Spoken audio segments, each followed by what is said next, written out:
कर दिया।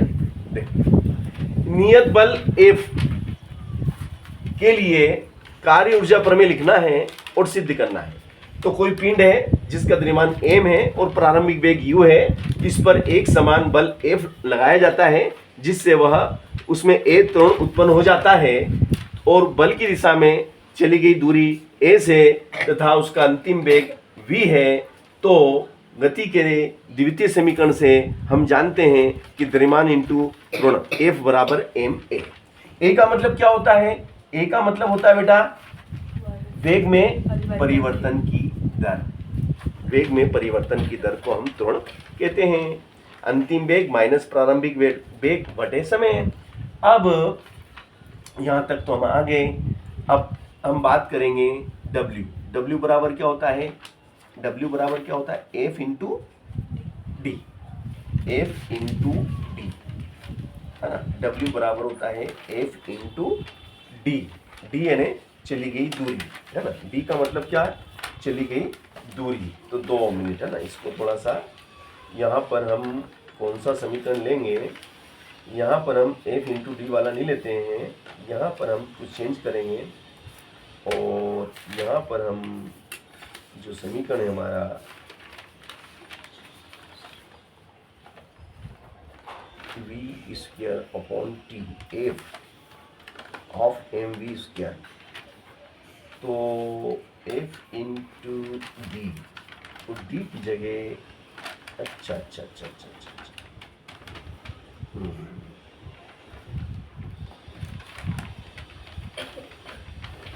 राइट। देखो बेटा यहाँ पर F बराबर एम है ना। इसको अपन चेंज नहीं करते, ये नहीं लिखते, ठीक है। इसको इतना ही रहने, ठीक है। अब गति का ये कौन सा समीकरण है? V square minus U square बराबर 2as। ये कौन सा समीकरण है? तीसरा समीकरण है। लिख दो गति के तीसरे समीकरण से लिख देंगे हम। गति के तीसरे समीकरण से ये बराबर ये होता है, ठीक है ना। अब यहाँ पर हम ए का मान निकालेंगे बेटा। किसका? ए का मान निकालते हैं और 2a को यहीं रहने देते हैं और एस को ये ए गुणा में, एस क्या में है? गुणा में। तो गुणा वाली चीज को बटे में ले लो। ये गुणा वाली चीज कहाँ गई? बटे में आ गई बेटा।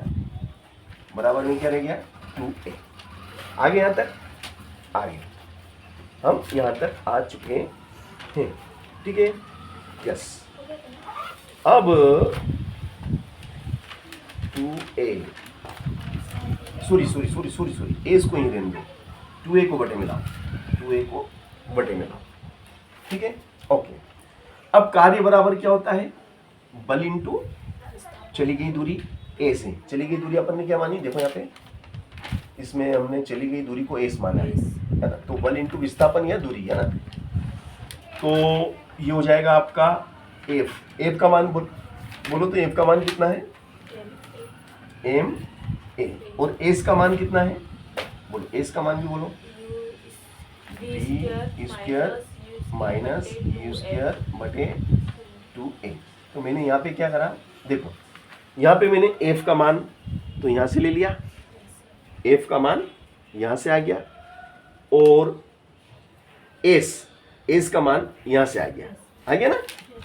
अब ये देखिए ये a से a खत्म, ठीक है। ओके। अब w बराबर क्या हो जाएगा बेटा? देखो m का गुणा करेंगे ब्रैकेट के अंदर, करो तो m v square m u square और नीचे कितना है? नीचे 2। ओके। अब यहाँ पर देखिएगा आगे की प्रोसेस क्या है कि w बराबर है ना बेटा, इसके आगे 1 लिख सकते हैं, इसके आगे भी 1 लिख सकते हैं। तो ये हो जाएगा 1/2 m v square minus 1/2 m u square है ना। यहाँ तक आगे आगे। अब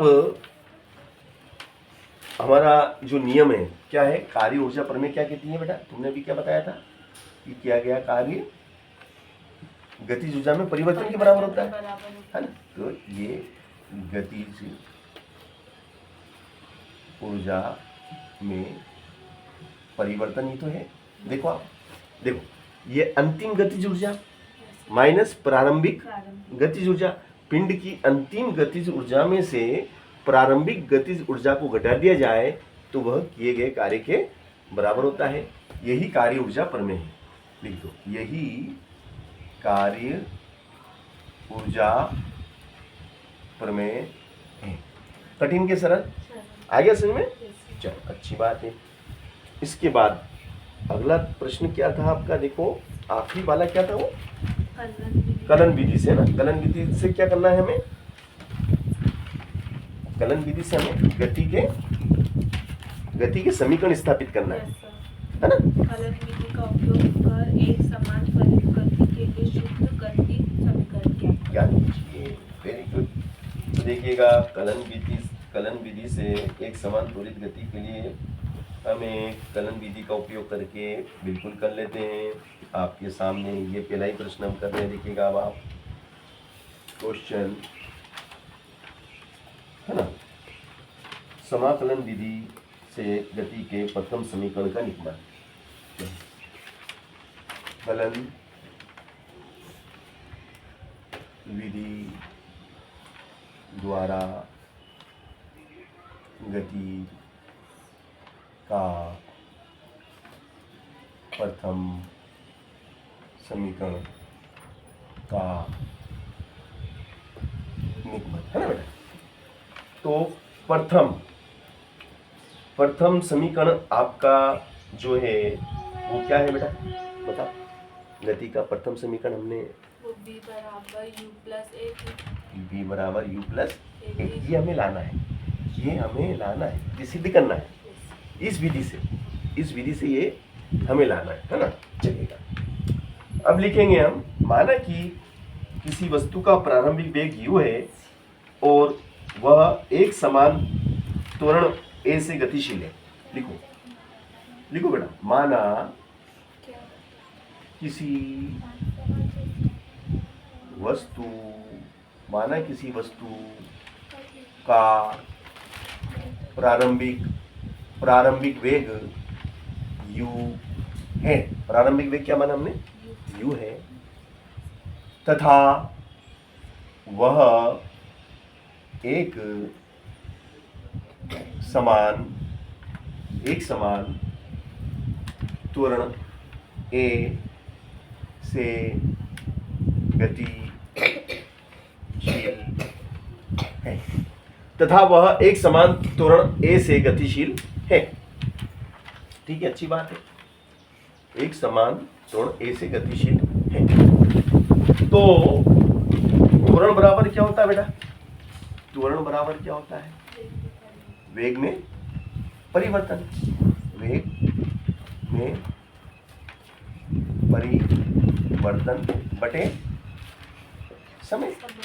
तो a बराबर dv अपॉन dt, यहां से हम तिरछा गुणा करेंगे। बोलो, dv बराबर at, ओके है ना, a dt, समीकरण 1। यहां तक आगे दोनों पक्षों का समाकलन करने पर, लिखो, दोनों पक्षों का समाकलन करने पर।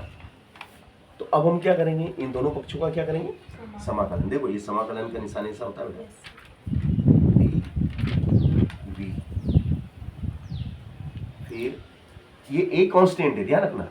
a क्या है, देखो, अगर यहाँ t होता तो मैं अंदर लेता, जैसे ये होता ना t dt होता, तो इस t के सापेक्ष करेंगे तो ये लेता अंदर, मगर ये तो बिना हाँ इसमें t है नहीं, तो ये अचर पद है, इसको बाहर ले लो। समझ गए ना। चलो, यहाँ तक आगे है ना बेटा। अली ना, और जगह है इसमें लिखने के लिए, थोड़ी सी है, ज़्यादा नहीं है। चलो ठीक, कोई बात नहीं। है ना? यहां तक क्लियर है आपको?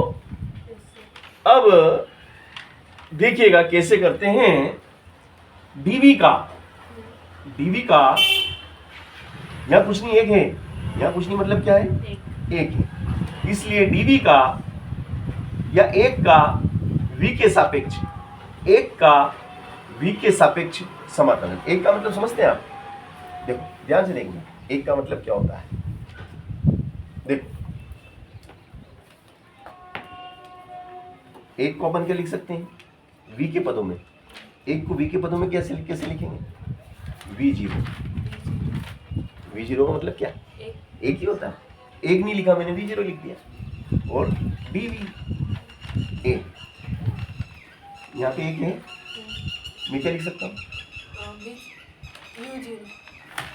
सोच के बताओ। है? t0। यहाँ पे t0 लिखेंगे क्योंकि t के सापेक्ष। यहाँ v0 इसलिए करा क्योंकि v के सापेक्ष करना है समाकलन, t के सापेक्ष करना है समाकलन, है ना? अब देखो इसमें क्या होता है कि जो घात होती है, घात कितनी है? एक, उसमें एक जुड़ जाता है, फिर ऐसा का ऐसा नीचे आ जाता है, समझ गए ना? ऐसा यहाँ पे होगा, एक जुड़ जाता है और ऐसा का ऐसा एक नीचे आ जाता है, ये तरीका होता है ना?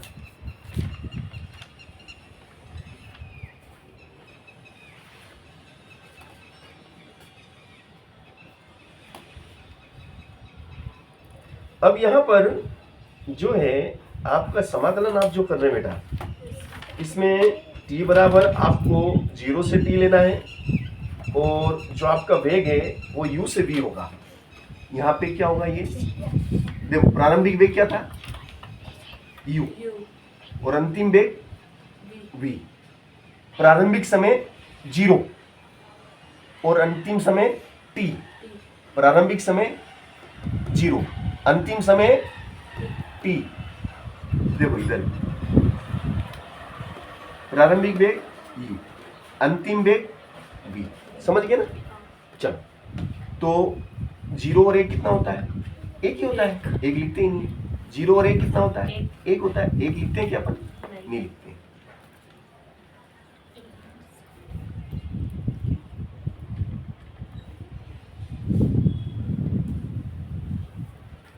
आगे यहां तक चलो। अब देखिएगा पहले कौन सी लिमिट आती है? अपर, ये अपर लिमिट।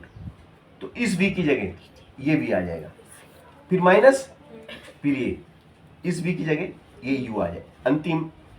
अंतिम वेग माइनस प्रारंभिक, लोअर लिमिट। समझ गए कि नहीं समझे? देखो इसकी जगह पहले ये लिखेंगे, फिर माइनस करके ये लिखेंगे, जो भी होगा, फिर ऐसा इधर करेंगे।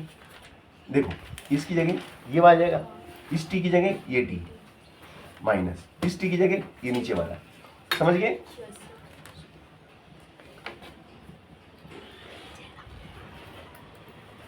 और t में से 0 गया तो t, ये माइनस का उठ के इधर आएगा तो यही गति का प्रथम समीकरण है। कर दिया कि नहीं? कठिन था क्या? चलो अब हम कलन विधि से गति का द्वितीय समीकरण करेंगे। चलो ये भी करके दिखा देते हैं, क्या दिक्कत है? No problem. लिखिए भैया, प्रश्न लिखेंगे ना।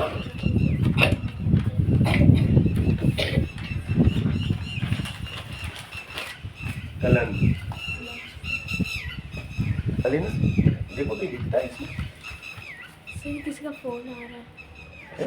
हाँ सर। आलोक तो नहीं है? नहीं सर, राजेश, फादर राजेश को मैसेज आया। अरे वो नीचे से आ रहा है। हाँ नीचे से आ रहा। जैसे ये दिख जब पूछा तो बेटा क्या काम है, अली ना पूछा तो बेटा कभी चाय बन गई होगी बेटा, वो चाय बनाने का बोला था मैंने, लिया ना, है ना? चलो बेटा ये दिख रहा है क्या इसमें? देखना बेटा, देखना ये दिख रहा है?